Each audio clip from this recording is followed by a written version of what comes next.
नमस्कार दोस्तों, मैं आपके साथ हूँ फिर से रहमान सैफी। एमसीडी न्यूज़ 24 में आपका स्वागत है। और आज मुकेश वैद्य जी हमारे साथ मौजूद हैं।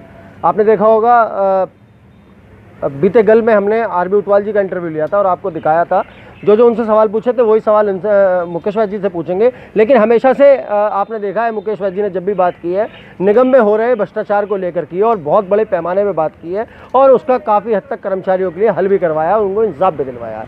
तो वैद्य जी, आपका स्वागत है प्रोग्राम में। और मैं आपसे जानना चाहता हूँ, जिस तरह से भ्रष्टाचार को लेकर हमेशा से आपने एक बहुत बड़ी लड़ाई, एक आंदोलन हमेशा से जारी रखा है, कभी आप थके नहीं, कभी आप रुके नहीं, कभी आपने उससे टूटे नहीं। इन सब चीज़ों के बाद भी आपकी नौकरी पर भी बात आई। आप एक एएसआई के रूप में काम करते थे निगम के अंदर और निगम कर्मचारियों के बीच उनके एक बहुत अच्छे लीडर के रूप में भी आपको सब जानते हैं। लीडर तो आप रह गए लेकिन एएसआई नहीं रह पाए क्योंकि आपने भ्रष्टाचार के खिलाफ एक बहुत बड़ा आंदोलन छेड़ दिया अधिकारियों के खिलाफ। उसी भ्रष्टाचार को देखते हुए आज हम आपसे एक सवाल रखना चाहते हैं अपना। जिस तरह से एक निगम कर्मचारी के लिए उसके कुछ मुख्य उपकरण हैं, जिसमें एक मुख्य उपकरण उसका झाड़ू है।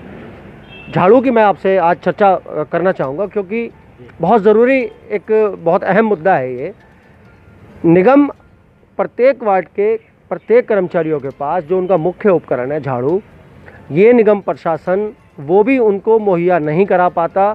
और जब सीलिंग की बात होती है तो लाखों रुपए की बात होती है, जब बिल्डिंग डिपार्टमेंट की बात होती है तो लाखों रुपए की बात होती है, जब एमसीडी जनरल ब्रांच की बात होती है तो लाखों रुपए की बात होती है। लेकिन एक जो 200-300 रुपये में तैयार होने वाली झाड़ू है जो निगम कर्मचारी के लिए प्रशासन को उपलब्ध करानी चाहिए, वो उनको मुहैया नहीं हो पा रही। आज झाड़ू पर किस तरह का भ्रष्टाचार का खुलासा करेंगे? सैफी साहब नमस्कार, और आपका धन्यवाद करता हूं कि समय समय पर कर्मचारियों की समस्याओं के विषय में पूछते हो। और इस समस्या के बारे में बताना चाहता हूं कि जो झाड़ू मिलती है, पहली बात तो वो कर्मचारियों के यूज़फुल नहीं होती। वो झाड़ू इतनी गंदी होती है, या तो गली सड़ी होती है, और फिर गली सड़ी होने के बाद भी वो 10 रुपये की झाड़ू देते हैं और उसमें 300-400 रुपये लगा करके कर्मचारी उसको चलाने लायक बनाते हैं। सर, काम तो प्रशासन का कर रहा है, कर्मचारी और पैसा अपनी जेब से लगा रहा है। अभी मैंने एक कर्मचारी की बात सुनी, उन्होंने बताया 300 रुपये का उनका खर्चा आया झाड़ू में, जो वो अपने लिए खुद तैयार करते हैं। देखिए, उसके डंडे जो ये देते हैं वो डंडे गले हुए होते हैं, जो वो सीके मोटी मोटी होती हैं, जिसको कर्मचारी छिलवा के उन्हें बारीक करता है, वो भी गली हुई होती हैं और उसको छिलवाना पड़ता है। जो ये उसमें एक कड़ा डालते हैं जिसमें वो तिल्लियाँ फंसाते हैं, वो गला हुआ होता है, लोहे का बहुत बारीक होता है, टीन की चादर का, कनस्तर वाली का, वो भी फेंक देते हैं कर्मचारी, उन्हें नया स्टील का छल्ला बनवाना पड़ता है। तो इनका कोई भी औजार कार्य के योग्य नहीं होता। और ये हमारे जो सफाई कर्मचारियों के अधिकारी हैं, एसएस हुए, सीएसआई हुए, इन लोगों को ये इसका बोर्ड का मेंबर होना चाहिए, ये चेक करके लाएं। और ये उसमें इंजीनियरों को बनाते, इंजीनियरों को क्या पता झाड़ू का, क्या पता उनको कोल्ची क्या होती है, उन्हें तो कंक्रीट और उसका सीमेंट वगैरह का पता होता। लेकिन उसमें वहाँ पर रिश्वतखोरी, भ्रष्टाचारी के कारण ये सफाई विभाग के लोगों को ना बना करके जेई वगैरह उसको देखते हैं, बांटते हैं, और वो उसमें बहुत बड़ी कमीशन खाते हैं। और जो कर्मचारियों को वो उपकरण मिलते हैं वो कर्मचारी के काम करने के योग्य नहीं होते। कर्मचारी एक तो नंबर 1, 15 दिन रोड पर जब झाड़ू चलाते हैं वो 15 दिन में घिस जाती है। 3 महीने के लिए 3 महीने में एक बार झाड़ू दी जाती है। उसके बाद भी सैफी साहब 3 महीने के बाद भी ये झाड़ू टाइम पर नहीं देते। और अगर कभी 3 महीने पर टाइम पर झाड़ू देते हैं तो वो गली सड़ी होती है, वो चलाने के योग्य नहीं होती। भ्रष्टाचार की बात मैंने की आपसे, ये कहीं ना कहीं एक बहुत बड़ा भ्रष्टाचार की इसमें से बू आ रही है इस पूरे मामले को लेकर, जो भी आपने खुलासा किया। कर्मचारियों के ऊपर भ्रष्टाचार शुरू होता है, उसके बाद वार्ड इंस्पेक्टर पर जाता है, एएसआई पे जाता है, एसआई पर जाता है, सेंट्री गार्डों पे जाता है, उसके बाद एसएसओ पे जाता है, उसके बाद असिस्टेंट कमिश्नर तक जाता है, फिर कमिश्नर डीसी तक जाता है, फिर कमिश्नर तक जाता है, फिर आला और ऊपर नेताओं तक पहुँचता है। किस चीज़ को मुख्य जड़ मानते हैं? इस पूरे भ्रष्टाचार की चरम सीमा कहाँ तक इसकी जड़ें फैली हुई हैं? देखिए, इसकी जड़ें ऊपर से फैली हैं। जो हमारे अधिकारी हैं, जितने भी हाई लेवल के, चाहे वो कमिश्नर हों, चाहे वो एडिशनल कमिश्नर हो, डीसी हों, वो उनसे जड़ें शुरू होती हैं। अगर वो इन चीज़ों पर कंट्रोल करें, अगर जिसकी शिकायत दी है या जो भ्रष्टाचार में लिप्त पाया जाता है उनके खिलाफ यदि वो कड़ी कार्रवाई कर दें, तो मैं कहता हूँ भ्रष्टाचार जड़ से समाप्त हो जाएगा। लेकिन वहाँ से ही भ्रष्टाचार शुरू होता है और नीचे तक तो फिर नेचुरल है, अपने आप आना ही है कि जब बड़े अधिकारी पैसा मांगते हैं तो छोटे वाला नीचे, वो उससे नीचे, वो उससे नीचे, एक दूसरे से चैन बनी हुई है। और कितनी शिकायत कर लो अभी आपको बताना चाहता हूँ, परसों शनिवार की बात है, 5 साढ़े 5 बजे की। एक राजेश गुप्ता जी हैं, हमारे मित्र हैं, उनको एक LI संजय दीपक भारद्वाज दीपक उपाध्याय ने मारपिटाई की उनके साथ, और सीनियर सिटीजन है वो, सड़क पर मारा उनको। गलती ये थी उसकी कि उसके यहाँ पर भीकम सिंह कॉलोनी में से कुछ फैक्ट्रियाँ सील की थी, उनको फिर पैसे दे करके वो फैक्ट्रियाँ खोल दी LIO ने। अब ये पिछले नवंबर दिसंबर की बात है। अब दिसंबर के बाद अब दिसंबर आ रहा, तो हम लोगों ने उनकी शिकायत की थी, भाई विश्वास नगर में अवैध फैक्ट्रियाँ नहीं चलनी चाहिए। तो उन फैक्ट्रियों को जब हमने शिकायत की, तो अब ये दोबारा उनकी जांच करा रहे हैं।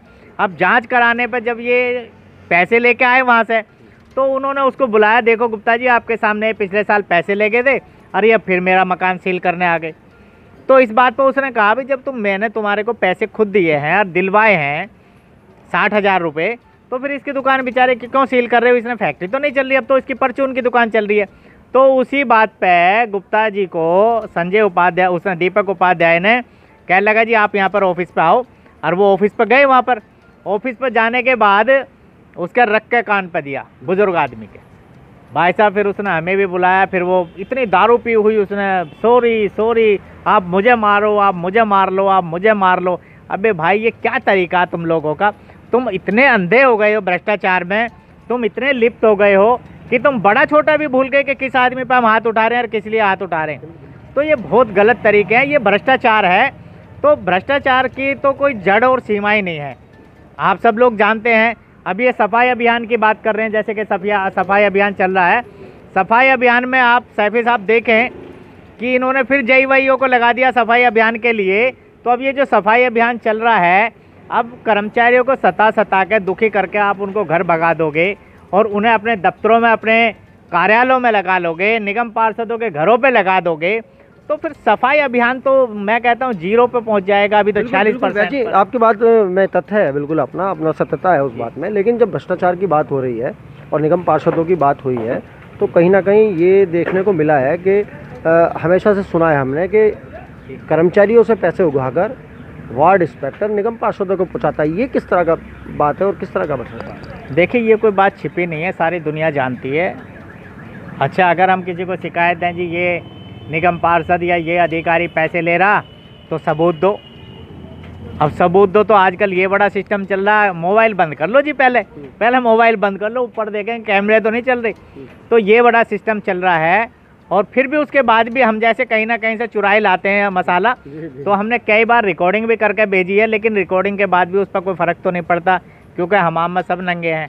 तो फिर शिकायत किसको करें? लेकिन हम अपनी कार्रवाई जो हमारी करनी है, जो शिकायतें हमें देनी है, वो नियमानुसार दिए जा रहे हैं। अभी जैसे आप बता रहे थे कि आप ASI नहीं है, मैं ASI हूँ और 60 साल तक रहूँगा, ये भी गारंटी है। और अब तो मैं सस्पेंड हुआ हूँ, मैं तो 12-12 साल तक टर्मिनेट रहा हूँ, नौकरी डिसमिस ख़त्म एकदम।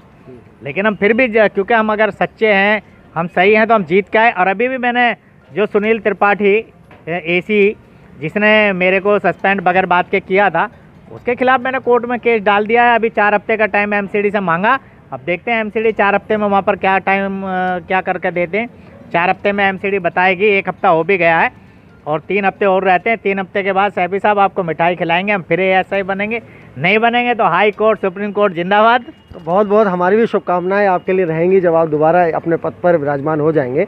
तो दोस्तों, ये मुकेश वैद्य जी, तो और हमने पूरी जानकारी भ्रष्टाचार से मुताल्लिक जितनी भी थी वो आप तक पहुंचाई है पूरी ईमानदारी के साथ। और अपने व्यूवर्स को एक बात और बताते चलेंगे, MCD न्यूज़ 24 का शुरुआत हो चुकी है और आप सब लोगों ने उसको बहुत सपोर्ट किया है पिछले 15-18 दिन के अंदर। आज जिस तरह से आज 2 तारीख में ये आप प्रोग्राम देख रहे हैं हमारे चैनल पर, और आप देख रहे हैं कि कल से बहुत अच्छा एक रिस्पांस चैनल को मिल रहा है। सब आप लोगों को, निगम कर्मचारियों को और जितने भी निगम में कार्यरत जितने भी व्यक्ति, जितने भी नेतागण, जितनी भी यूनियन सम्मिलित हैं, उन सबका बहुत बहुत धन्यवाद हमारे चैनल की तरफ से आपको हमेशा रहेगा और हम बराबर करते रहते हैं। दोस्तों, अगले मुद्दे के साथ, एक नई बात के साथ हम आपके सामने फिर हाजिर रहेंगे। जय हिंद।